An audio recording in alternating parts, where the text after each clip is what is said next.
Subscribe कीजिए ध्येय IAS channel को और बेल आइकन को दबाइए लेटेस्ट वीडियो सबसे पहले देखने के लिए।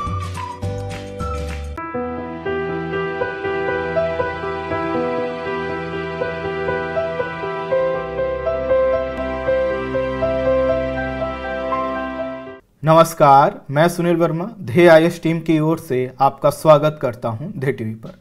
हम बात करेंगे डेली करंट अफेयर्स के अपने प्रोग्राम पर, जैसा कि हम प्रतिदिन करते आए हैं।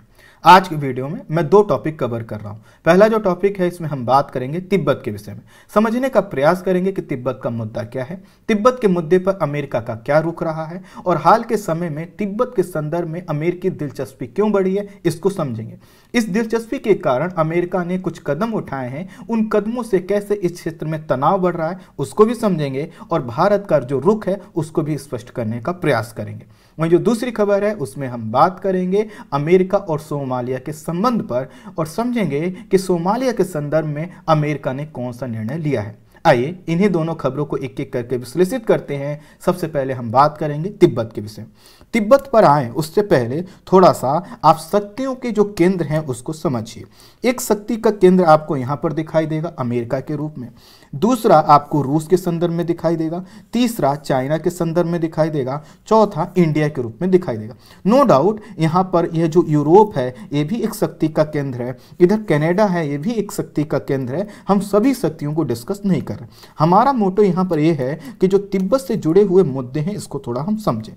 अब आपको पता है कि जो अमेरिका और रूस के संबंध रहे हैं वह आपके 1940 का जो दशक है तभी से तनावपूर्ण रहे, लेकिन हाल के समय में जो चाइना के साथ उसके तनाव बढ़े हैं उसमें एक प्रमुख भूमिका दिखाई देगी ट्रंप प्रशासन की। अर्थात ट्रंप प्रशासन ने जैसे ही सत्ता संभाला चाइना के साथ जो है कि जो संबंध है वह तनावपूर्ण होते गए।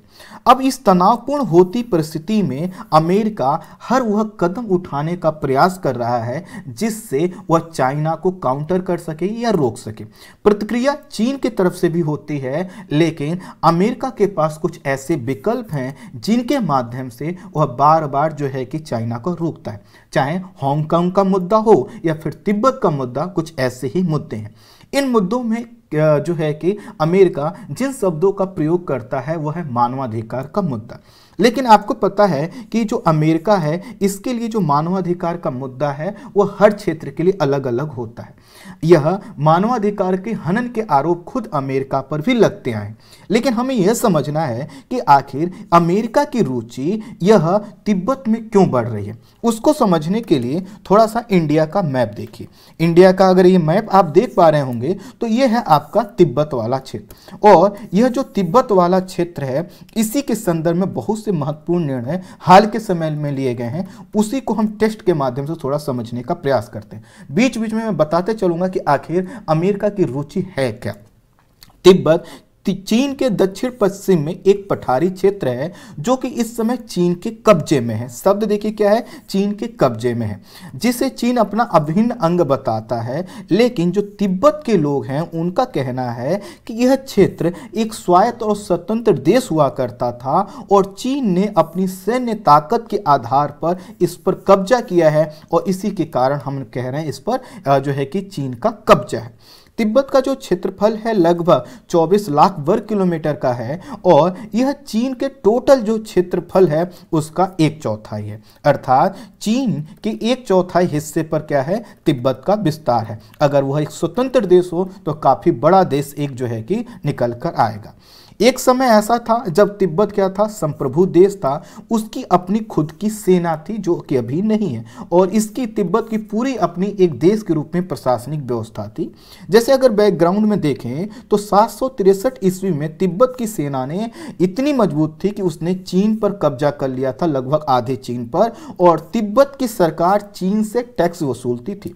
1822 ईस्वी में देखेंगे तो चीन और तिब्बत के बीच सीमा का जो है कि निर्धारण हो गया।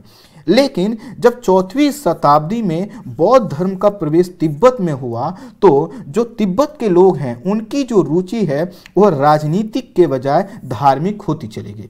अर्थात यहाँ के लोग जो है कि अपने आप को धर्म में ज़्यादा इन्वॉल्व करने लगे। स्वाभाविक है, जब राजनीतिक रुचि कम होगी तो वह राजनीतिक मुद्दों पर ध्यान कम देंगे। धीरे धीरे क्या हुआ, एक तरफ तिब्बत ने अपनी रुचि बदली, वह धार्मिक होता गया, और दूसरी तरफ जो है कि चीन संगठित और मजबूत होता गया, और उसके कारण तिब्बत पर उसने कई बार जो है कि आक्रमण किया और उस पर कई समय तक कब्जा भी रखा। अर्थात जब भी यहाँ पर चीन में कोई मजबूत शासक आता था तिब्बत पर हमला करता, लेकिन हमेशा जो है कि तिब्बत कभी भी चाइना के अधीन नहीं रहा।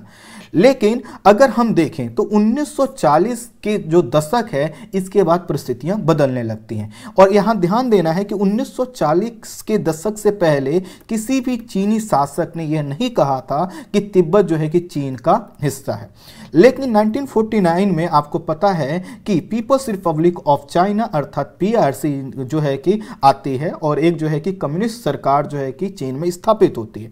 इसने अपनी राष्ट्रीय सुरक्षा का हवाला देते हुए अपनी सीमाओं को पुनः स्थापित करने का प्रयास किया, और धीरे धीरे तिब्बत में चीन का जो हस्तक्षेप है वह बढ़ने लगा। वर्ष आता है 1951 का, और इसमें क्या किया, तिब्बत की जो सरकार थी जो कि यहाँ पर जो दलाई लामा होते हैं उनके द्वारा चलाई जा रही थी, तो इस तिब्बत की सरकार पर जो है कि चीन ने दबाव बनाया, और दबाव बनाकर उसने क्या किया, एक हस्ताक्षर करवाया, और यह जो हस्ताक्षर है वह 17 बिंदुओं वाला एक समझौता था। कहने के लिए समझौता है, लेकिन दबाव डालकर यह समझौता करवाया गया था, और इस समझौते में यह निहित था कि तिब्बत स्वीकार करेगा कि वह क्या है, चीन के अधीन है। स्वाभाविक है तिब्बत के लोगों को यह पसंद नहीं आया क्योंकि जबरदस्ती बलपूर्वक करवाया गया था, और दूसरा चीन के और जो है कि तिब्बत का जो सांस्कृतिक जुड़ाव है बिल्कुल अलग है। जैसा कि हमने बताया कि जो पूरा तिब्बत की जो नीति रही है वह क्या रही है, बौद्ध धर्म को आगे बढ़ाने वाली रही है, एक शांति प्रिय क्षेत्र के रूप में रही है। लेकिन उधर अगर आप चाइना को आप समझते होंगे, जानते होंगे, तो उसकी नीति बिल्कुल अलग रही है, धर्म के संदर्भ में तो काफी कठोर रही है।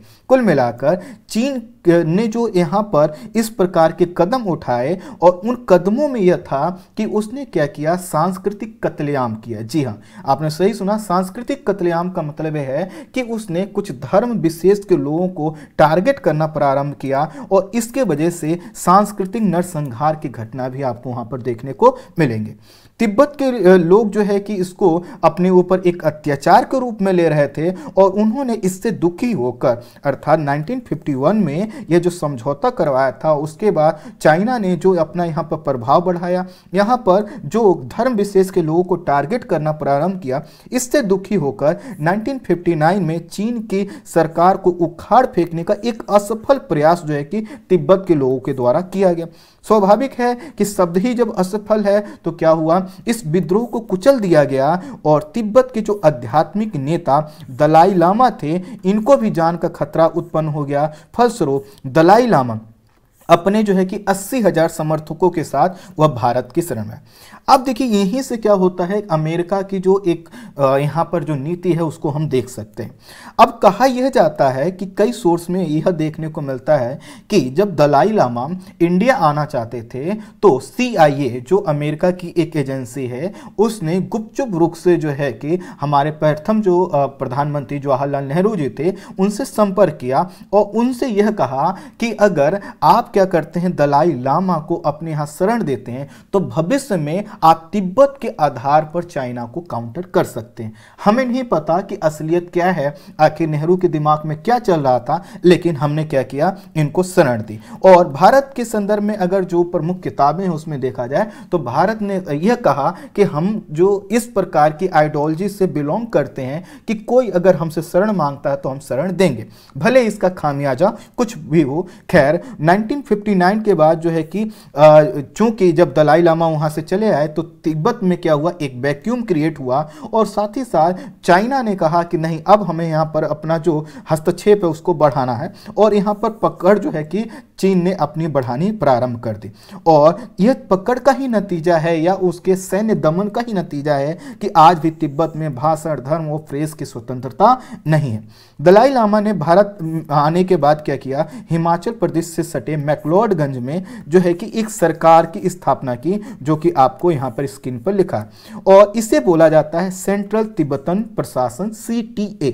तो सेंट्रल तिब्बतन एडमिनिस्ट्रेटिव या फिर जो है कि प्रशासन जब हम बोलेंगे तो हम बात कर रहे हैं CTA की, जो कि क्या है, तिब्बत की एक निर्वासित सरकार है और कहां पर है, मैक्लोडगंज में।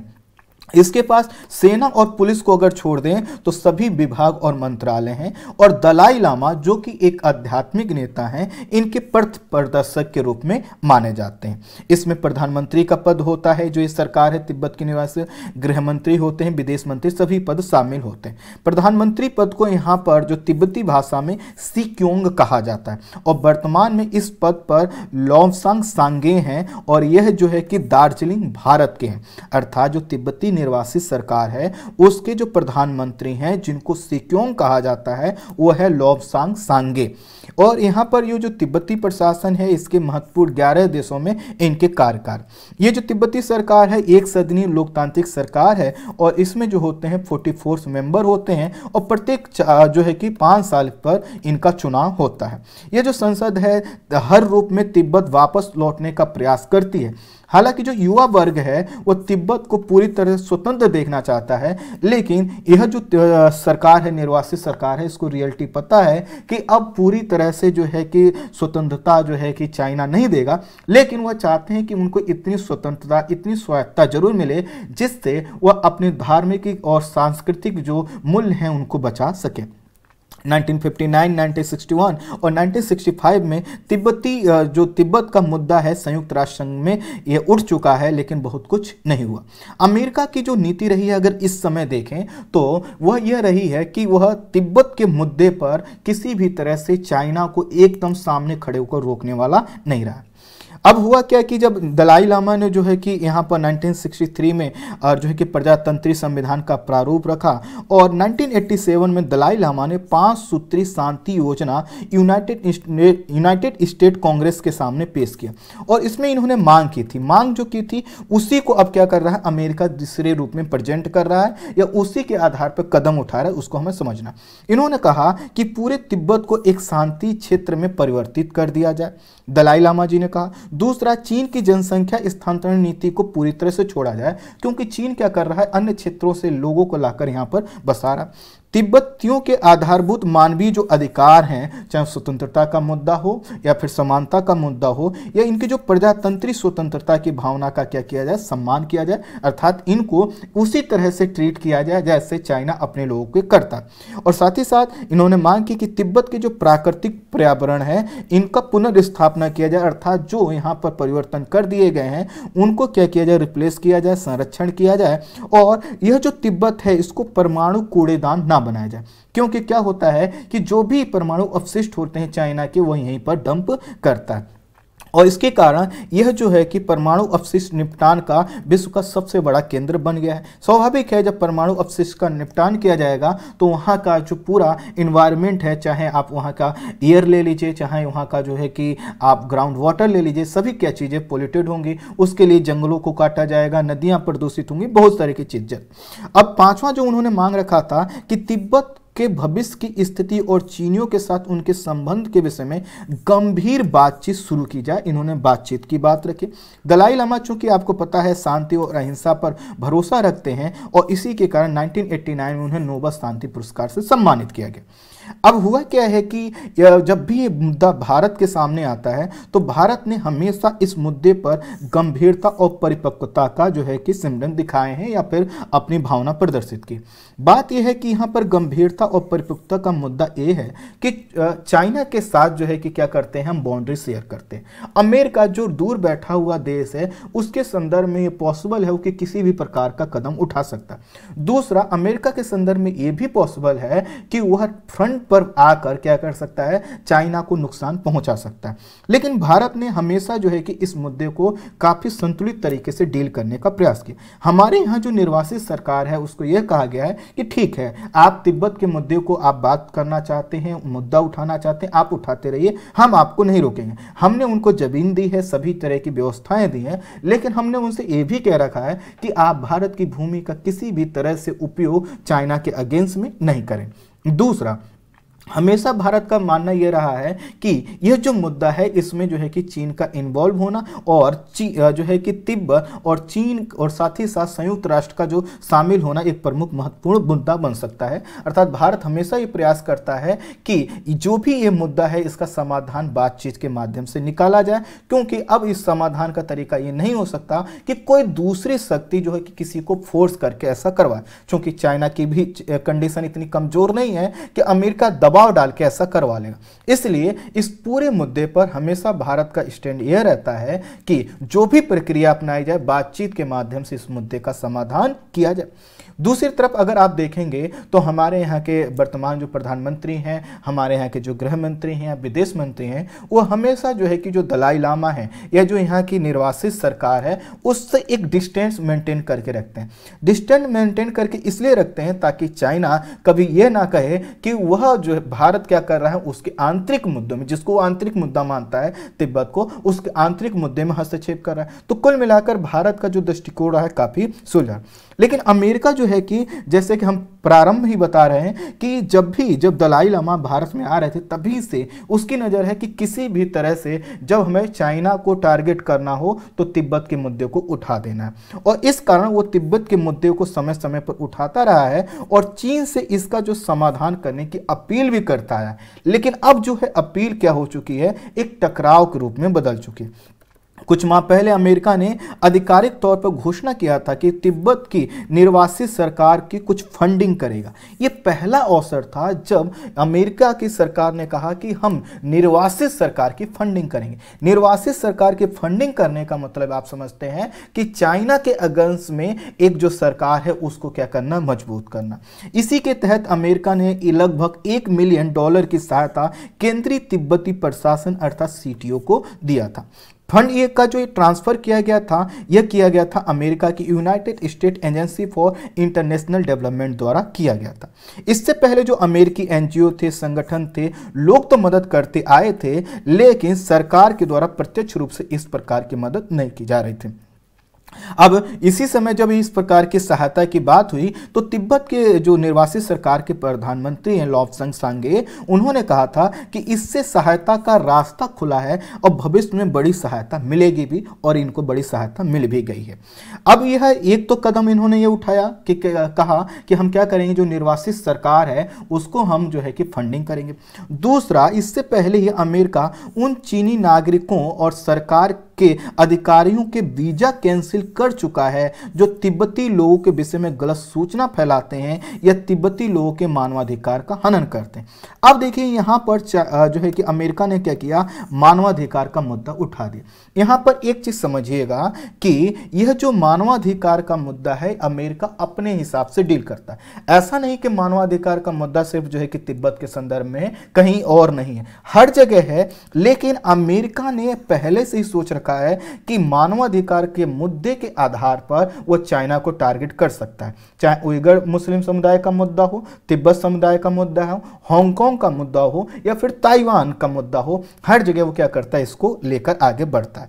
तो अमेरिका के जो सेक्रेटरी ऑफ स्टेट हैं माइक पोम्पियो ने कहा, चीन को यह सुनिश्चित करना होगा कि तिब्बती लोगों के मानवाधिकार का हनन ना हो, वहां के पर्यावरण को प्रदूषित ना किया जाए। जैसा कि हमने कहा कि वहां के पर्यावरण को जो है कि क्या किया जा रहा है, न्यूक्लियर जो वेस्टेज है उनको डंपिंग की जा रही है, न्यूक्लियर डंपिंग ना किया जाए और नदियों को विषैला ना बनाया जाए।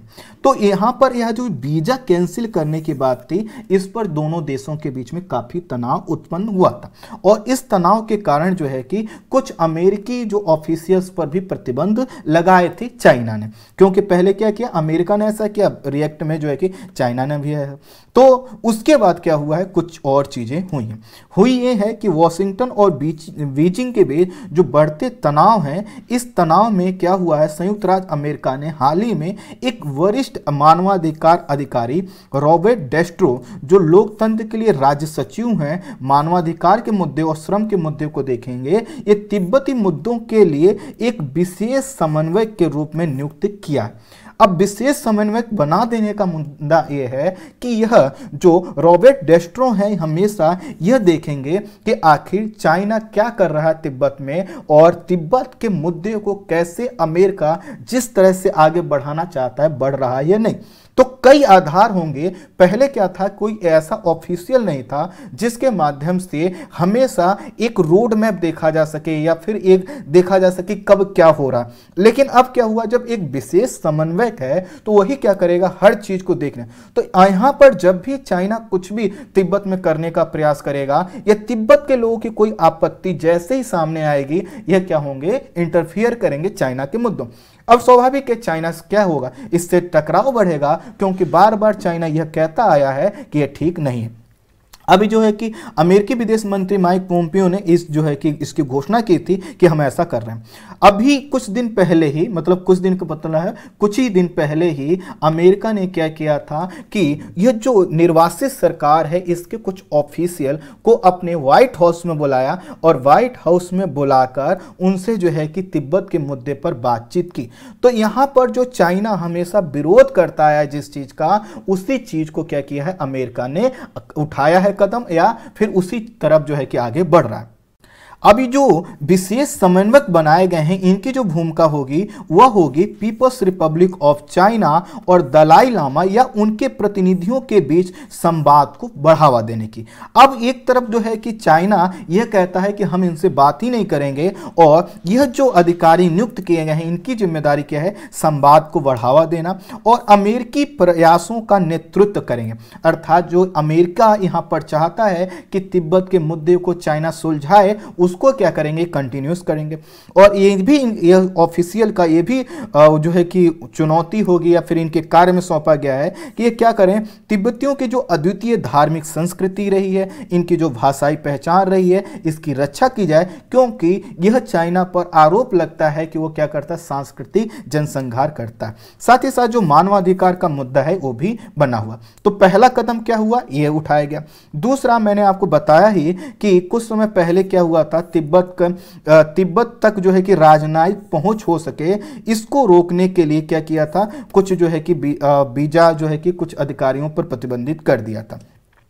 अब यहां पर जो एक प्रमुख कदम उठाया गया है, उसमें यह उठाया गया है कि अमेरिकी प्रतिनिधि सभा ने तिब्बत नीति एवं समर्थक अधिनियम 2019 को तिब्बत नीति अधिनियम 2002 के बाद से तिब्बत पर सबसे व्यापक नीति विधेयक के रूप में पारित किया।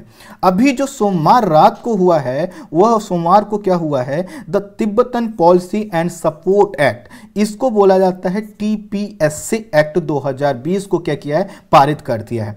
और इसको जो पारित किया गया है, यह अमेरिकी सीनेट के द्वारा किया गया है, और इसको हाउस ऑफ रिप्रेजेंटेटिव जो अमेरिका का है, उससे पहले इसको पारित किया जा चुका है। अब यह सर्वोच्च यह जो विधान बनाया गया है, इस क्या करता है, यह मध्य तिब्बती प्रशासन, मध्य के मार्ग नीति और तिब्बतियों के लिए वास्तविक स्वायत्तता, धार्मिक स्वतंत्रता, तिब्बती पठार का पर्यावरण संरक्षण और तिब्बत में स्वतंत्रता की बहाली की बात करता है। अर्थात ये जो TPSC एक्ट है, इसके माध्यम से क्या किया है, एक एक्ट के माध्यम से अब अमेरिका ने खुद को क्या किया, तिब्बत के साथ जोड़ लिया है। और इसके केंद्र में क्या है, इसके केंद्र में यह है कि जो तिब्बत के लोग हैं, इनकी धार्मिक स्वतंत्रता की रक्षा की जाए, तिब्बत का जो पठार है, इसके पर्यावरण का संरक्षण किया जाए और तिब्बत में स्वतंत्रता की बहाली की बात की जाए। स्वाभाविक है, इससे फिर से क्या हुआ है, चाइना के साथ जो तिब्बत को लेकर अमेरिकी विवाद है वह बढ़ गया।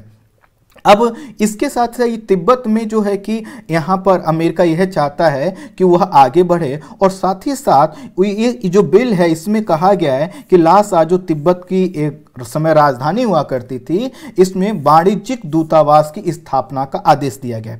अर्थात यह जो टीपीएस एक्ट है उसके तहत यह कहा गया है कि हम क्या करेंगे, तिब्बत में क्या करेंगे, वाणिज्यिक अमेरिकी दूतावास बनाएंगे, जिसका विरोध जो है कि चाइना पहले से करता है। लंबे समय से यह प्रयास किया जा रहा है, ऐसा नहीं है कि पहला प्रयास, लेकिन अमेरिका हमेशा इसका विरोध करता है। तो इसमें यह मजबूती तरीके से कह दिया गया है कि जो सचिव होंगे उनको जिम्मेदारी दी गई है कि अब पीपल्स रिपब्लिक ऑफ चाइना का कोई भी दूतावास अमेरिका के किसी क्षेत्र में तब तक नहीं बढ़ाया जाएगा जब तक तिब्बत में एक भारतीय जो है कि दूतावास नहीं स्थापित हो जाता। इसका मतलब यह है कि अब जो चाइना के साथ तनाव है, उन तनावों में एम्बेसी का भी मुद्दा आ जाएगा। अर्थात जब तक अमेरिका यह चाहता है कि जब तक चाइना अनुमति ना दे दे तिब्बत में कि यहां पर एक दूतावास खोला जाए, तब तक जो है कि चाइना के साथ दूतावास के स्तर में कोई प्रगति नहीं हो सकती। दूसरा, यह जो टीपीएस एक्ट है, इसमें एक बहुत बड़ा जो है कि चीज कही गई है, और वह यह है, इसमें यह कहा गया है कि जो अभी 14वें दलाई लामा हैं, आपको पता है अभी कौन से हैं, 14वें दलाई लामा हैं, इनके बाद क्या होंगे, 15वें दलाई लामा होंगे। जो 14वें दलाई लामा हैं, यह जो है कि लगभग 85 साल के हो चुके हैं। अब इनके बाद जो भी व्यक्ति होंगे वो कौन होंगे, 15वें दलाई लामा। तो इनके संदर्भ में यह कहा गया है कि दलाई लामा जो 15वें होंगे, अमेरिका यह देखेगा कि आखिर वो दलाई लामा कौन, और साथ ही साथ अमेरिका ने यह कहा है कि यदि किसी ऐसे व्यक्ति को दलाई लामा 15वां बनाया जाता है जो कि जिसको चीन डिसाइड करता है, तो अमेरिका इसको स्वीकार नहीं करेगा, क्योंकि तिब्बत के जो निर्वासित सरकार है वो भी स्वीकार नहीं करेगी। अब थोड़ा सा यहां पर समझते हैं कि आखिर ये दो दलाई लामा का मुद्दा ही कैसे यहां पर आया। तो जो अभी 14वें दलाई लामा है, उन्होंने कुछ समय पहले ही कहा था कि आने वाले समय में हमें ये देखने को मिल सकता है कि दो दो दलाई लामा हो। उनका कहने का मतलब यह है कि जो दलाई लामा का अभी पद है, यह तिब्बत वासियों के लिए सबसे जो है कि महत्वपूर्ण पद माना जाता है। तो चाइना का बार बार प्रयास यह करता आया है कि जो दलाई लामा है उनके हो जाए। तो यह जो 14वें दलाई लामा है, इनको तो जो है कि चाइना रिप्लेस नहीं कर पाए, लेकिन इनके बाद जो 15वें दलाई लामा है, बहुत संभावना है कि चीन क्या करे, किसी तरह से हस्तक्षेप करके उन जो कि 15वें दलाई लामा को कहे कि यह चाइना के ये वाले। तो थोड़ा सा समझिए कि आखिर जो दलाई लामा होते हैं ये होते क्या। तो देखिए, सबसे पहला जो पद है लामा का है। तो लामा का मतलब क्या है कि जो तिब्बती समुदाय, जो बौद्ध समुदाय के लोग हैं, उनको शिक्षा देने का कार्य करते हैं। अभी जो लामा से ऊपर जो सर्वोच्च पद है वह है दलाई लामा। जो दलाई लामा होते हैं वो सर्वे सर्वा होते हैं, उन्हीं के अधीन सभी होते हैं। तो अभी जो आपके 14वें दलाई लामा हैं, जब यह अपना शरीर छोड़ेंगे तो इनके बाद आखिर ये दलाई लामा कौन होंगे, इसको कैसे डिसाइड किया जाएगा। इसको इस तरह से डिसाइड किया जाएगा कि जब इनका शरीर छूटेगा तो तिब्बती लोग ये मानते हैं कि क्या होगा, दलाई लामा पुनर्जन्म लेंगे, अर्थात वह फिर से लौट कर आएंगे ताकि तिब्बती समुदाय को रास्ता दिखा सके। तो होगा क्या कि जैसे ही शरीर छोड़ेंगे उसके बाद नए दलाई लामा की खोज की जाएगी। इस खोज में कई साल का समय लग जाता है। जैसे 14वें जो दलाई लामा है, इनको खोजने में 4 साल का समय लगा था। तो कैसे खोजते हैं, जैसे मान लेते हैं कि जब क्या होता है, जब वो शरीर छोड़ देते हैं, उनको अग्नि दी जाती है, तो उसके बाद क्या होता है, देखते हैं कि धुआं किस डायरेक्शन में जा रहा है। फिर क्या होता है, उस डायरेक्शन में खोज की जाती है कि क्या किसी नए बच्चे का जन्म हुआ है, क्योंकि क्या होंगे, दलाई लामा जो है कि पुनर्जन्म लेंगे। फिर क्या होता है, जो मुख्य जो लामा होते हैं उनको सपना भी आ सकता है कि वो किसी क्षेत्र में जाकर क्या करें, पता करें कि क्या किसी बच्चे का जन्म हुआ है। दूसरा, यहाँ पर जो लोग हैं, जो बौद्ध धर्म के लोग हैं, ये विशेष अनुष्ठान करते हैं या फिर जो है कि विशेष उपासना पद्धति रखते हैं, और उसके माध्यम से ये प्रार्थना करते हैं कि दलाई लामा उनको बताएं या उनको गाइड करें या उनको यह दिशा दिखाएं कि उनका पुनर्जन्म कैसे हुआ। तो कई संभावनाओं के आधार पर कई बच्चों को अर्थात जिधर उनको ज़्यादा संकेत मिलते हैं कि इधर दलाई लामा का जन्म हुआ होगा, तो वहाँ पर जाकर क्या करते हैं, खोजबीन की जाती है। फिर देखा जाता है जो बच्चे हैं उनमें देखा जाता है प्रतिभा इसलिए देखी जाती है क्योंकि दलाई लामा के विषय में माना जाता है कि वह क्या है, एक प्रकार के जो है कि भगवान। अब इस संदर्भ में जब उनको देखा जाता है, कई बच्चे मिलेंगे, उन बच्चों में यह देखा जाएगा कि आखिर दलाई लामा जैसे जो कृत्य हैं किसमें दिखाई देते हैं।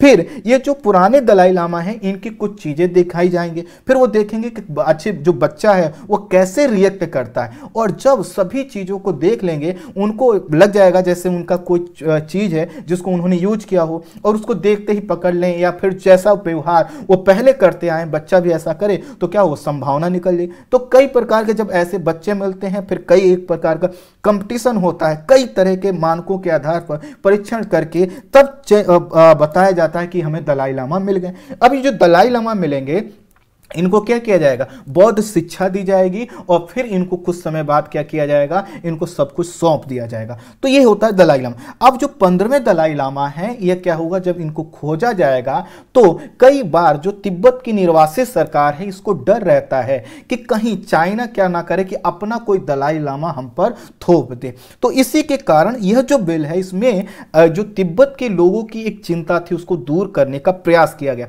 यह बहुत बड़ा मुद्दा है क्योंकि भविष्य में जो चीन का जो पूरा उद्देश्य है वो यही है कि किसी भी तरह जो तिब्बत की निर्वासित सरकार है जिसको वह एक अलगाववादी मानते हैं, जो 14वें दलाई लामा है उनको एक अलगाववादी, एक आतंकी के रूप में वो मानता है, उनसे क्या करे, अपने आप को अलग कर ले, और जो तिब्बत में रह रहे लोग हैं उनसे कहें कि देखिए ये आपके दलाई लामा है, और वह जो दलाई लामा होंगे चूंकि चीन के द्वारा बनाए गए होंगे तो चीन की जैसी नीतियों को आगे बढ़ाएं।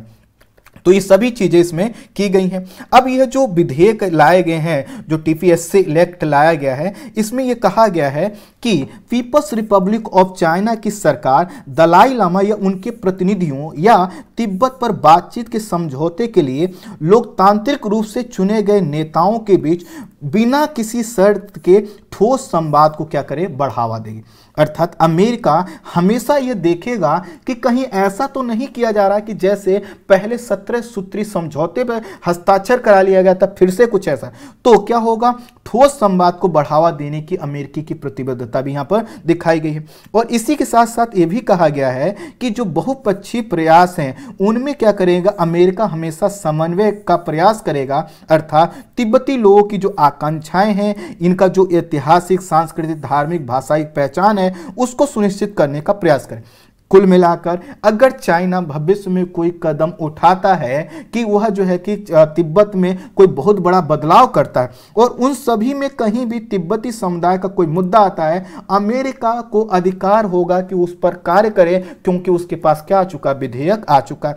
और कोई भी राष्ट्रपति हो अगर वह इस एक्ट को चेंज नहीं करता है तो वह भी मजबूर होगा कि कुछ ना कुछ वो कदम उठाए। जैसे कि ट्रंप के बाद जो बिडेन आने वाले हैं, तो जो बिडेन पर भी एक प्रतिबद्धता होगी कि वह क्या करें, तिब्बत के मुद्दे पर तिब्बत के लोगों का साथ दें।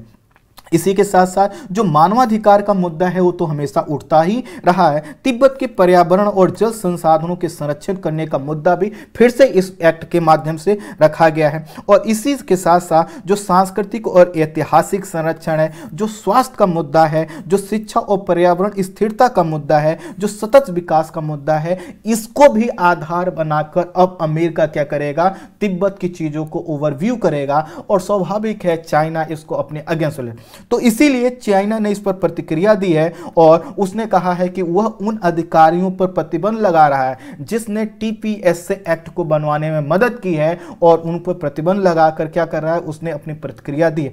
साथ ही साथ चाइना ने कहा है कि अमेरिका को जो तिब्बत के मुद्दे से दूर रहना चाहिए, लेकिन अमेरिका ने क्या किया है, अपना गोल फिक्स कर दिया। अब भारत देखना यह होगा कि भारत आखिर कैसे इस पूरे मुद्दे पर अपना रिएक्शन देता है। भारत ने हमेशा कहा है कि वह तिब्बत का जो है कि रणनीतिक उपयोग नहीं चाहता है, वह एक शांतिपूर्ण समाधान चाहता है। भारत का प्रयास यही है कि जो उसके साथ पड़ोसी के साथ संबंध है वह बहुत ज्यादा तनावपूर्ण तिब्बत के मुद्दे को लेकर ना हो जाए, क्योंकि अमेरिका की जो अपनी नीतियां हैं वह कई तरह के उद्देश्यों से जो है कि निर्देशित हैं, और वह अमेरिकी जब हित पूरे होते हैं तो क्या करते हैं, छोड़कर चले जाते हैं। अब देखिए अभी अमेरिका नीतियों को आप यहां पर भी देखेंगे तो आज ज़्यादा चीज़ें क्लियर हो जाएंगी। ये देखिए अफ्रीका का मैप और यह आपका हॉर्न ऑफ अफ्रीका का मैप देख लीजिए। अब यहां पर जब आप आएंगे तो यहां पर आपको एक देश दिखाई देगा सोमालिया। अब ये जो पूरा क्षेत्र है आपको पता है यहां पर जो यह पूरा इंडियन ओशन का क्षेत्र है, यहां पर समुद्री जो लुटेरे हैं या जो आतंकवादी संगठन है उनका काफ़ी ज़्यादा इम्पैक्ट है। लेकिन अब ये जो सोमालिया है यहां से अमेरिका ने कहा है कि वह अपने सैनिकों की वापसी करेगा। आपको याद हो तो कुछ समय पहले मैंने इराक का इशू उठाया था। इराक को कैसे अमेरिका ने जो है कि बमबारी किया, कैसे युद्ध हुआ, कैसे जो है कि एक तरह से तबाह हो गया। उसके बाद अफगानिस्तान का हमने मुद्दा उठाया था। अफगानिस्तान में जो है कि अमेरिकी सैनिक आए, उन्होंने अपने कई तरह के जो है कि टारगेट्स को खत्म करने का प्रयास किया, लेकिन अफगानिस्तान में स्थिरता अभी नहीं है। बावजूद उसके ट्रंप प्रशासन ने कहा कि हम यहां से अमेरिकी सैनिकों को वापस, जबकि तालिबान अभी भी क्या है अफगानिस्तान में मजबूत बना हुआ। तो इसी संदर्भ में हमें यह समझना होगा कि तिब्बत के मुद्दे पर अमेरिका जो भी कदम उठाता है हमें अपने हितों को पर ध्यान देना होगा, अन्यथा हमें जो है कि यह जो तिब्बत के संदर्भ में जो चाइना के साथ हमारे टकराव हैं वो बढ़ सकते हैं। तो समझिए हुआ क्या है। तो अमेरिकी राष्ट्रपति ट्रंप ने वर्ष 2021 के शुरुआत में ही सोमालिया से अमेरिकी नौसैनिक जहाज़ों को वापस बुलाने के निर्देश दिए। अमेरिकी नौसैनिक जहाज़ों को वापस बुलाने के निर्देश दिए। अधिक से अधिक अमेरिकी सैनिक जो सोमालिया में तैनात हैं उन्हें अब वहां से वापस बुलाया जाएगा। ऑपरेशन ऑक्टेव क्वाड्स को समर्थन देने के लिए अमेरिकी फौजें सोमालिया में मौजूद हैं। आगे बताएंगे ऑक्टेव क्वाड्स क्या है। इस हॉर्न ऑफ अफ्रीकन देश में शांति सुरक्षा की बहाली समूचे अफ्रीकी महाद्वीप के साथ ही वैश्विक शांति सुरक्षा के लिए भी क्या है जरूरी। तो कई जो आलोचक हैं वो कह रहे हैं कि जिस तरह से ट्रंप ने अफगानिस्तान में बिना सोचे समझे जो है कि वहां से अपनी फौज के वापसी की घोषणा की, इसी प्रकार का कृत्य यहां किया। आपको याद हो तो अफगानिस्तान के संदर्भ में मैंने बताया था कि वहां पर जो ट्रंप के जो सहायक चाहे फ्रांस हो या ब्रिटेन हो, अन्य देशों की जो प्रतिक्रिया आई थी, उन्होंने कहा था कि ट्रंप प्रशासन को यह ध्यान देना चाहिए कि वहां पर सिर्फ अमेरिकी फौज नहीं है बल्कि हमने भी मदद की है, हमारी भी वहां सेनाएं हैं। इसलिए जब भी ट्रंप प्रशासन ऐसा निर्णय लेता है तो हमसे भी बातचीत करना चाहिए। खैर, सोमालिया के तटों पर कुछ अमेरिकी नौसैनिक जहाज़ों की तैनाती इसलिए की गई है कि वहां से 700 अमेरिकी सैनिकों को वापस बुलाया जा सके। इसके लिए अमेरिका के लड़ाकू पोत जो कि यूएस मकीन आइलैंड अन्य नौसैनिक पोतों के साथ अमेरिका पहुंच चुके हैं। साथ ही वर्षों से सोमालिया में लगे अमेरिकी सैनिक जो वहां के आतंकी संगठन, ध्यान दीजिएगा, अल शबाब से निपटने में लगे थे, उन्हें वापस बुलाकर पूर्व अफ्रीकी देश जो है कि केन्या में उनको क्या किया जाएगा, तैनात किया जाएगा। तो ये देखिए जो अल शबाब है इसी को खत्म करने के लिए अमेरिकी सैनिक वहां पर थे।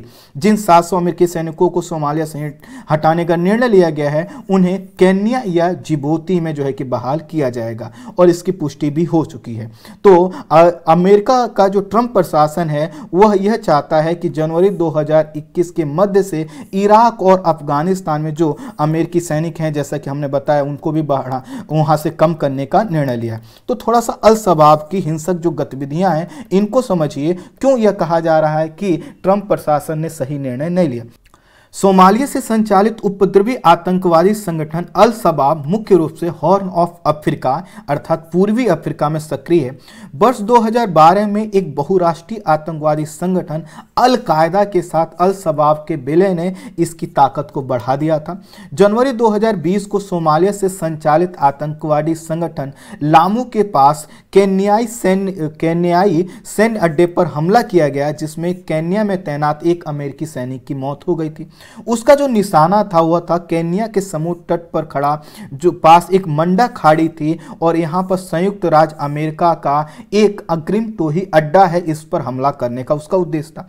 यह संयुक्त राज्य अमेरिका के 475वें air expeditionary air base squadron का एक ठिकाना है जो अल शबाब के खिलाफ ड्रोन युद्ध नीति के लिए इस्तेमाल किया जाता है। यहीं से ये देखता है कि अल शबाब क्या क्या कर रहा है।